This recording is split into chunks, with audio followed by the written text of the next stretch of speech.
So by now, you may have heard that Minnesota is in the middle of the biggest COVID-era fraud case in the entire country. Currently, 78 people have been charged. Millions have been stolen. Shell companies created. Fake meal programs, kickbacks, money laundering. And yet, somehow, the loudest voice in Minnesota's political class is not condemning the criminals. Instead, what you see Ilhan Omar doing is she's upset at those who have exposed the fraud. And now she's trying to build this brand new narrative where she and the Somalians of Minnesota, they are somehow the victim in this case. As always, guys, the best way you can show your support for the content is by smashing that thumbs up. That tells me you like the video, and subscribe for more breakdowns like this. But first, let's take a look at the news investigation as Trump moves to end protection for Somalis. Take a listen. Did money from Minnesota taxpayers earmarked to feed hungry children wind up in the hands of a Somali terrorist group? The allegations center around a massive welfare fraud case being brought in Minnesota. A 78th defendant was charged just today. And now reports are coming out that some of the stolen money may have wound up in the hands of Al-Shabaab, a Somali-based terror group. In response, President Trump says he intends to end deportation protections for about 700 Somali nationals in Minnesota, calling Minnesota a, quote, hub for Somali gang networks, though he's provided no evidence for that. So what are the facts on the ground? Investigative correspondent Rich McHugh is at the federal courthouse in Minneapolis, Minnesota for us tonight. Rich, what are you learning? Hi, Elizabeth. Well, we're at the federal courthouse where that 78th indictment came down just a few hours ago. All of it tied to Feeding Our Future. That's the corrupt nonprofit at the center of all of this fraud. We spoke with current and former federal sources, and they tell us billions have been stolen since 2019, that Minnesota is just riddled with fraud, and that a lot of this money goes back to Somalia, and a cut of all that money has gone to the Al-Qaeda-linked terror group Al-Shabaab. But I want to reset this for viewers because it's complicated. This all stems from Feeding Our Future. That's the largest COVID fraud ever. These criminals opened more than 200 federal child nutrition program sites throughout Minnesota, and sites lied, claimed to be serving meals to thousands of children a day. They created fake attendance rosters, fake invoices, and the government reimbursed them. David Gaither, he's a former state senator here. He saw this firsthand. Have you ever had a moment that changed your life? One accident, one employer who doesn't care, one hospital bill you couldn't pay. That's how quick life can change. And when it does, you realize something fast. The big companies, the insurance giants, they don't care about you. They've got teams of lawyers whose only job is to protect their bottom line. But who's protecting you? There's a reason why it feels like traffic always jams when you're running late. Just like there's a reason Morgan & Morgan is America's largest injury law firm. For over 35 years, Morgan & Morgan has fought for the people, not the powerful. With 1,000 plus attorneys and more than 100 offices nationwide, they've recovered over $25 billion for more than 500,000 clients just like you. Whether you're a 41-year-old family man in Florida, struck by a driver who ran a red light, Morgan & Morgan secured a $9.3 million verdict. Or a father and Little League coach who suffered lasting injuries in a car crash, Morgan & Morgan secured a $6.1 million verdict. When you hire them, it's like hiring a legal army that has your back. Starting a claim is simple. You can get started right now from your phone. No hassle. You can click the link in the description or scan the QR code on the screen to see if you have a claim. Their fee is free unless they win. Because when life changes in an instant, you deserve a law firm that's ready to fight for you. Before we get into the 78th defendant, we need to stop right here. Because defendant number 77 tells you the whole story of how deep this corruption actually goes. Not just with the scammers, but with the Democrat-run government offices that rubber stamp this entire operation. Meet Usman Kamara.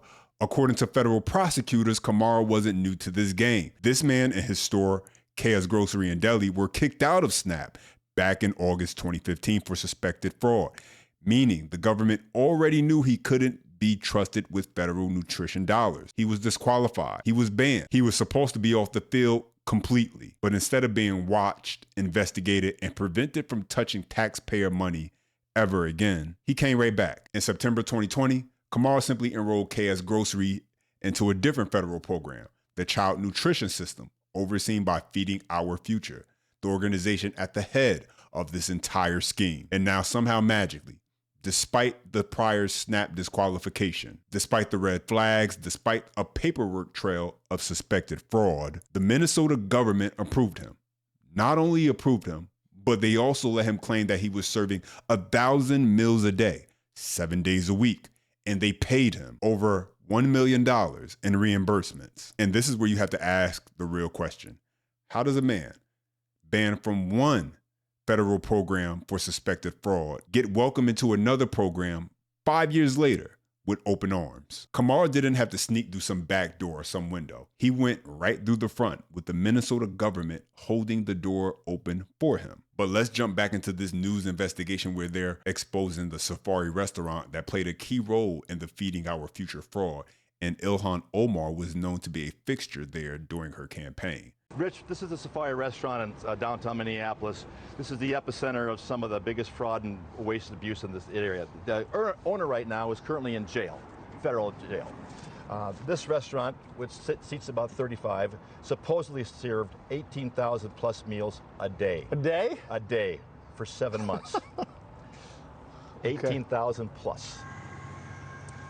Now, Minnesota Rep. Ilhan Omar, she was a fixture at this restaurant, the Safari, during her run for office. I think we have a photo of her at the restaurant with her supporters in 2018. Feeding Our Future, that's that corrupt nonprofit. It was the epicenter of it, but others spawned from it. There were home relocation services, child autism. They were bilking $399 million in services fraud in 2023 alone. To date, 86 people have been indicted and counting. Federal authorities tell News Nation 79 of them are of Somali descent. We've been holding accountable those that are perpetrators of the crime. But we are not holding accountable those that created the opportunity to have those perps do what they did. And that would be? The policymaker, the Attorney General, and the administration. Now, federal sources that we've spoken to, several of them, said the same thing to me, Elizabeth. They say there's a saying in the Somali community here that when it rains in Minneapolis, umbrellas go up in Mogadishu. That just about sums it up. Back to you. Now, after hearing all of that, after seeing just how massive this fraud operation was, after watching the charges climb from 1 to 10 to 78 people across multiple nonprofits, mosques, shell companies, you think that every Minnesota leader would finally step up and tell the truth about what's happening, especially Ilhan Omar. This happened right in her district. This happened right under her political umbrella. And the scale of this scheme, millions stolen, fake rosters, fake invoices, money sent overseas, kickbacks, laundering, this isn't one bad apple. But listen to her response. She wants you to believe that this is nothing more than the lawlessness of an individual. One person acting alone, a rogue operator. Despite nearly 80 indictments, despite the fact that the federal government is calling it the largest COVID-era food fraud in the nation, despite multiple defendants admitting guilt and detailing a coordinated network, she still wants to shrink it down to an individual issue, because the moment she acknowledges the true scale, the political implications explode. In this country, we do not blame the lawlessness of an individual on a whole community.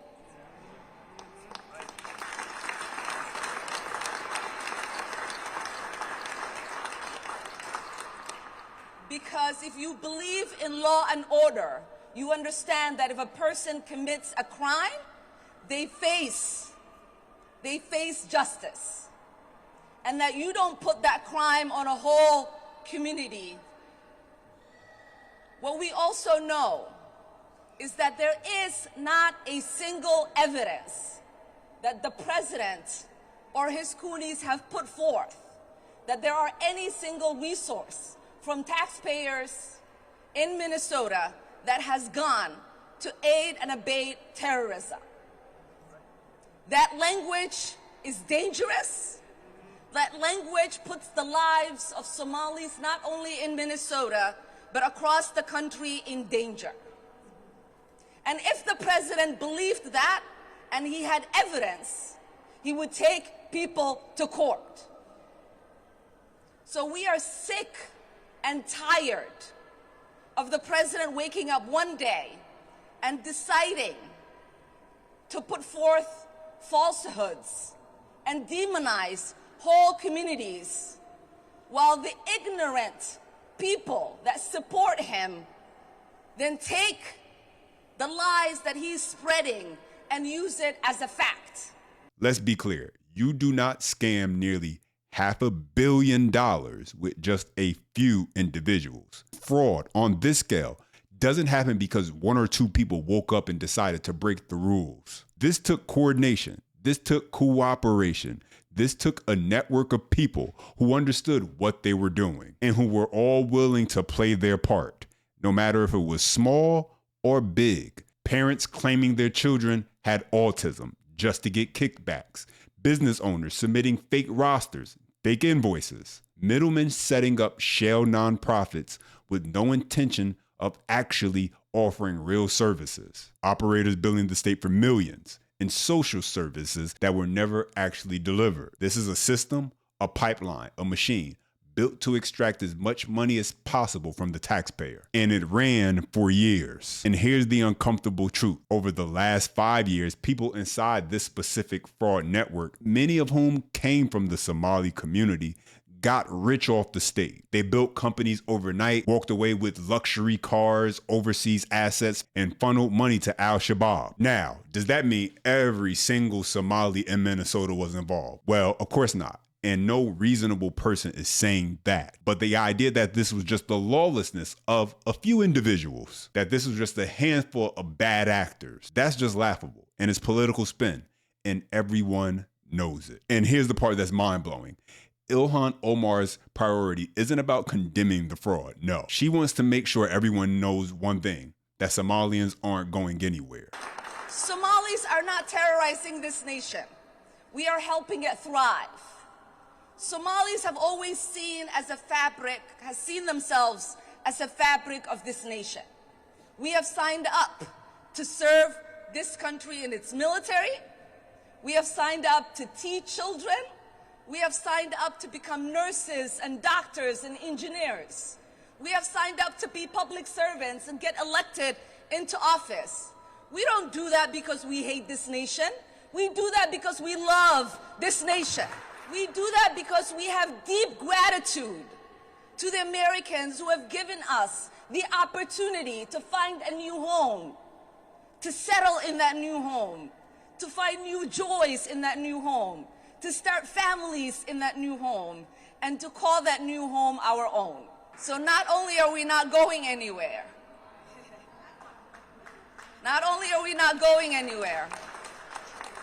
we are not going to allow anybody to make us feel less Minnesotan or less American. Ilhan Omar wants you to believe that the real victims here are Somalis, not the taxpayer, not the children who were supposed to be fed, not the families who relied on those programs and legit actually really needed them. No, she wants you to walk away believing that her community is under attack by the president, that they're being unfairly targeted, and that somehow they're the backbone. I'm guaranteeing you people didn't see that one coming. And remember, all of this is happening in Minnesota, a deep blue state run by Democrats from top to bottom, a state that wrote the checks, a governor who ignored the red flags, and agencies that approved the known bad actors. And so Meet the Press questioned Tim Walz directly about this entire scandal. And what he said was absolutely absurd and embarrassing. And honestly, we should all be thankful. I mean, I know I am. We should all be thankful that he and that lady he endorsed when he ran for office aren't in charge of this country. Because if this is how they manage fraud on a state level, imagine what this would look like if they had federal power. Well, speaking of the Somali community, President Trump is targeting them and your state in part. He's citing fraud as the reason for his crackdown. Dozens of people of East African descent have been charged, convicted, and sentenced for stealing more than $1 billion in taxpayer money from government programs during COVID. As you know, Governor, that is more than Minnesota spends each year to run its Department of Corrections. So I want to give you a chance to respond to this. Do you take responsibility for failing to stop this fraud in your state? Well, certainly I take responsibility for putting people in jail. Governors don't get to just talk theoretically. We have to solve problems. And I will note, it's not just Somalis. Minnesota is a generous state. Minnesota is a prosperous state, a well-run state. We're AAA bond rated, but that attracts criminals. There's a reason Minnesota ranks as the top. Lowest childhood poverty, best place for children to live. People are taking advantage of that, they're going to prison. That is totally disconnected with demonizing an entire group of people who came here fleeing civil war and created a vibrant community that makes Minnesota and this country better. But that's Donald Trump. Deflect, demonize, come up with no solutions. He's not going to help fix anything on fraud.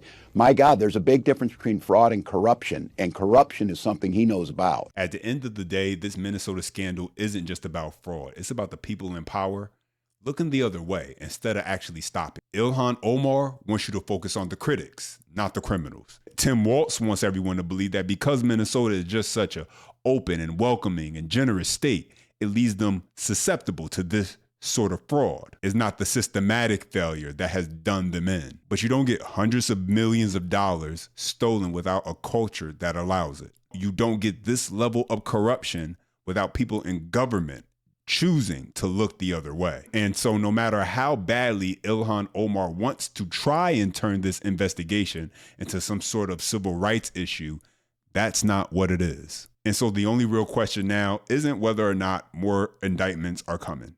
They are. The question is whether Minnesota and America will hold the people in charge accountable for what's happening. But guys, as always, drop your comments down below. Let me know what you think.